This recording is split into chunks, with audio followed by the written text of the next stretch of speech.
痩せた馬にまたがってドン・キホーテの主人公は巨人の大軍へと突進します。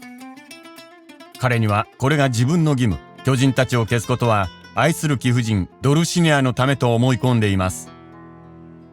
これは勇敢なようで軽率な行動です。従者のサンチョ・パンザが何度も説明するように、それは巨人ではなくただの風車なのです。ドン・キホーテはそれでも突撃し、彼の鋭い槍はすぐに風車の羽に取られてしまいます。くじけることなく騎士は誇り高く立ち上がり、彼の使命を改めて確信するのです。この場面はドン・キホーテが愛される要素を多く含んでいます。アロンソ・キハーノの壮大で非論理的で魂に満ちた物語。不器用で勇敢なラマンチャのドン・キホーテは悲壮感漂う騎士なのです。2巻にわたる物語はドン・キホーテを追いかけ、スペイン中部と北部を旅し、悪の力と戦っていきます。ドン・キホーテの突拍子もない想像力が作者ミゲル・デ・セルバンテスの本を史上最高のベストセラーになるとは想像もしなかったでしょう。兵士として5年間、海賊の奴隷の5年間を除けば、セルバンテスは長い間売れない詩人兼戯曲家記でした。50代後半、彼はやっと傑作を出します。騎士道小説の壮大な風刺小説。当時中世の本はヨーロッパ文化に基づく騎士の大冒険と彼らの道徳規範を綴っていました。セルバンテスはそれらの愛読者でしたが、登場人物の成長よりも英雄的な偉業を列挙する本にうんざりしていました。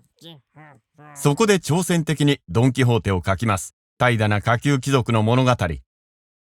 騎士道小説に昼も夜も夢中になって、こんな話に気が狂い、彼は虐げられた者たちのために戦う闘士だと思い込みます。村人は皆彼の愚行をやめさせようとしました。しかし彼は自分の図書室にある本を燃やすなど、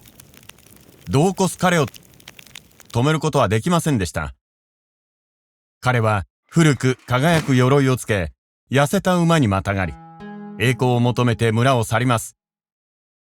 セルバンテスの小説は勇敢な騎士の災難を記述する数々のエピソードで展開していきます。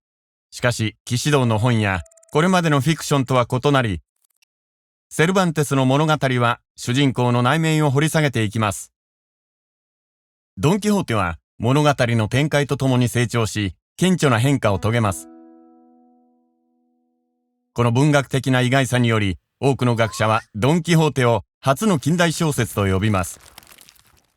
この登場人物の成長は単独で起こるものではありません。冒頭ではドン・キホーテに村人のサンチョ・パンザが従者となって加わります。サンチョとドン・キホーテは正反対です。一人は現実主義者で、もう一人は理想主義者です。彼らの生き生きと育まれる友情は、しばしばヒーローと相棒の二人組という図式の原型となり、フィクションで描かれる人間関係に何世紀にもわたり影響を与えています。ドン・キホーテは大成功でした。17世紀、ヨーロッパ全土で数多くの版が出版されました。罪深い気晴らしとして、あらゆる小説を教会が禁止していたアメリカでさえ、人々は海賊版を楽しんでいたと言われています。本はとても好評で、読者たちは続きを望みました。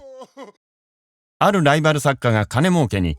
偽の続編を出そうとしたため、セルバンテスは公式の続編を出版しました。完結した1巻目に加えて、出版された2巻目は第1巻の終わり、ドン・キホーテとサンチョが皆の英雄になったところから始まります。セルバンテスは実生活の成功を登場人物たちの世界にも反映させました。この型破りなメタ意識は、騎士と従者が自分たちの物語の意味を考えるという哲学的な複雑さを生み出しました。セルバンテスは本の著作権を安く売ってしまい、名声だけを抱え亡くなりました。しかし彼の想像力と個人主義を描いた作品は、芸術、文学、大衆文化、そして政治的な革命にまで影響しました。ドン・キホーテは想像力が私たちの行動を大きく左右し、私たちに変化や人間らしさをもたらすと主張しています。